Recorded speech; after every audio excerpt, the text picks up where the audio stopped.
We certainly hope that you are enjoying what we're presenting here this evening.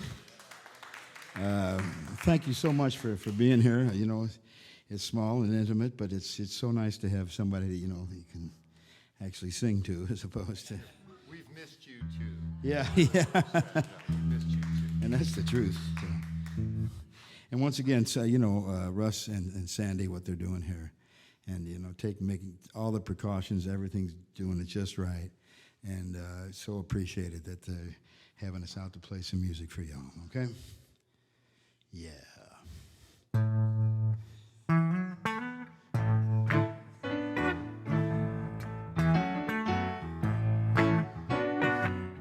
When I first met you, oh, you look so...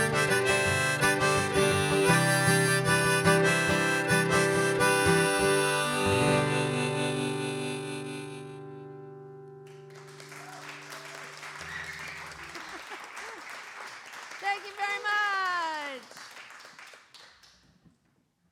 How's everybody doing out there? Oh, I'm so glad you're here.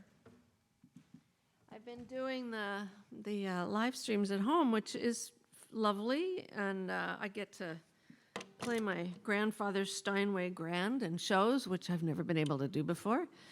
And we do them on Zoom, so I can see people, but it's just not the same as having humans right here and right there. I don't mean to discount you. You're just as valuable.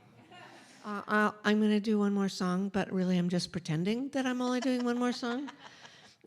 Because really, who needs the charade of leaving the stage? I mean... There are just so many things I would like to say. Ivan, and Kim and Russ and Sandy, and I know it starts with an L. Aaliyah. Close. There's an L in it. So that's something. Daniel and Jan. See, that's an unusual name. That's harder to remember. Thank you, all of you, for what you bring to this. Many of the people who work and volunteer here have been doing so since the beginning, and they support it in a way that is just so important. And you came out. You came out of your homes, and you trusted you would be safe, and you have been, because I haven't come near you. No, I feel fine. I feel incredibly grateful to have a life in music, and I wanna fly.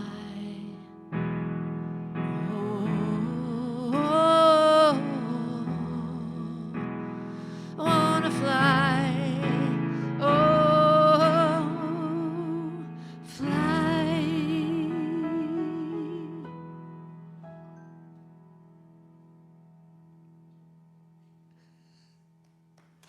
I heard a clink over there. Is there a little clink? Yeah, well, it's been such a great honor for us to have you guys here on multiple occasions, which is so wonderful. But we want to know how you've been doing through this whole COVID time. You know, have you been able to play much? Have you been doing live stream? What kind of things have been going on for you? Well, first of all, let me say it's wonderful to actually be able to play in front of a live audience tonight. So thank you. Yeah. And I have started to do more of that. I did play last weekend, and my sector of the economy, so to speak, you know, for all of us, I was middle of March, everything stopped, and everything was canceled for a year. I was actually on my way to the Junos, and was on my way to the airport, I think March 14th or something like that, when things changed. And so, you know, we've been trying to, you know, figure out how to reinvent this job that we do. And I mean, you guys have such a lovely collective here, and what you do, and the way you bring arts to the community. And so you can see how you guys are you know, kind of thinking on your feet and trying to figure out how to move forward. So, but what is it that you're feeling you're doing in terms of pivoting now? Is there a pivot, or is there just kind of a lay low and hold on for now? Yeah, I'm pivoting. I mean, probably what it would be to be not labor with over the details, but it probably a lot more solo work. You know, and I'm doing next month. I'm doing 6 nights in a theater. You know, sort of 50 people a night. Wonderful. And it's so those kind of residencies or more shows a night, but largely solo, so it can work financially both for me and for you know the venue and for what you guys are doing. And a lot of virtual stuff, but and obviously this is being streamed, but that's a tough replacement for. I think ultimately it kind of, you know, sometimes it's the best that you can have, but it doesn't. It's never gonna replace the live interaction.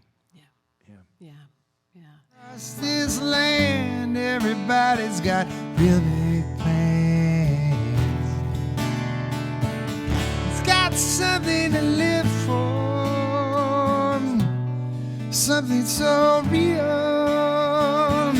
He's got something to live for, that one big deal.